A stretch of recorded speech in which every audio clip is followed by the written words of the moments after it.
Eu quero começar dizendo ao relator, e eu estranho, que ele tem indícios de sobra, materialidade de sobra, e só se ele não quis ir atrás das matérias e de toda a apresentação que o Ministério Público Federal tem contra o denunciado Eduardo Consentino Cunha, ele não pode indiciar o presidente da Casa. Ele deveria fazê-lo, em primeiro lugar. Isso aí pode ser colocado, inclusive, não só como omissão, mas até prevaricação. Porque se é isso, se é materialidade, a materialidade está dada por 6 delações premiadas que fecham o circuito e também, não só por elas, mas por mentir aqui nessa CPI. Então, eu estranho que o relator da matéria comece o seu relatório, ou finalize ele dizendo que a CPI não é um conselho de ética paralelo. Ora, a CPI é exatamente uma comissão parlamentar de inquérito. Ela é para investigar. Ela não é uma associação dos deputados para propor normas para o funcionamento da Petrobras. Ela pode até, a partir das investigações, sugerir funcionamento, novo funcionamento, mas o objetivo principal da CPI é investigar, apontar culpados, ressarcir cofres públicos e punir, apontar punição. A CPI não pode fazê-lo, mas ela pode pedir o indiciamento ao Ministério Público. Alguém pode dizer, e o relator possivelmente vai falar, que já está indiciado. Como assim? O papel da CPI é político. Imagina o reforço que isso representa para a sociedade. Aqui nós estamos fazendo política. Aqui, quem chegou ao Congresso Nacional faz política, relator. Me desculpe, mas a posição de Vossa Excelência é insustentável. Não indiciar nenhum político, ou seja, ministro, governador de estado, senador ou deputado. Vários dessa casa foram, sim, indiciados, outros já foram denunciados, e aqui eles não foram nem convocados para isso.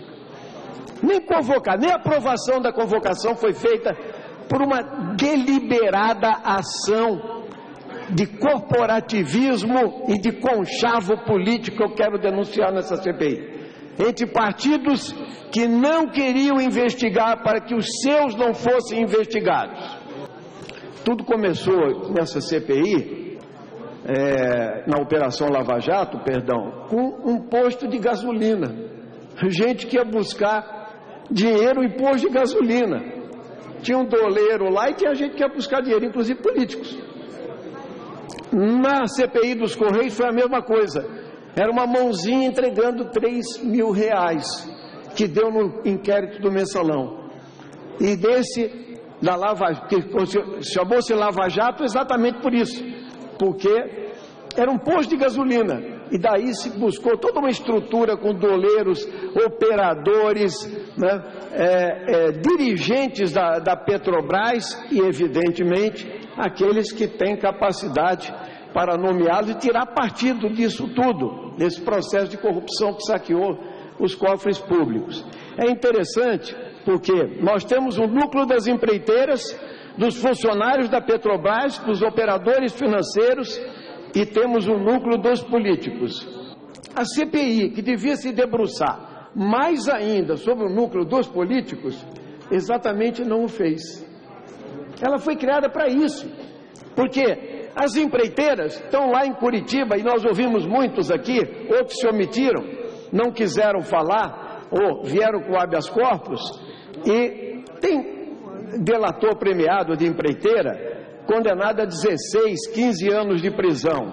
Os funcionários da Petrobras, os operadores, vieram todos aqui. Ou os que não estavam presos, nós ouvimos em Curitiba, está aí agora as delações premiadas do senhor Fernando Baiano, do senhor Nestor Severo, que está para sair, etc. Os operadores financeiros, nós ouvimos alguns, como o senhor Iosef, o senhor Vacari e etc.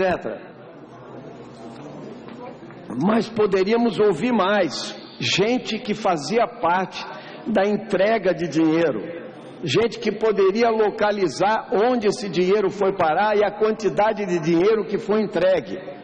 Mas principalmente não se mexeu naquilo que exatamente a CPI deveria tratar, por uma premissa que é dizer que a CPI não é conselho de ética, senhor presidente.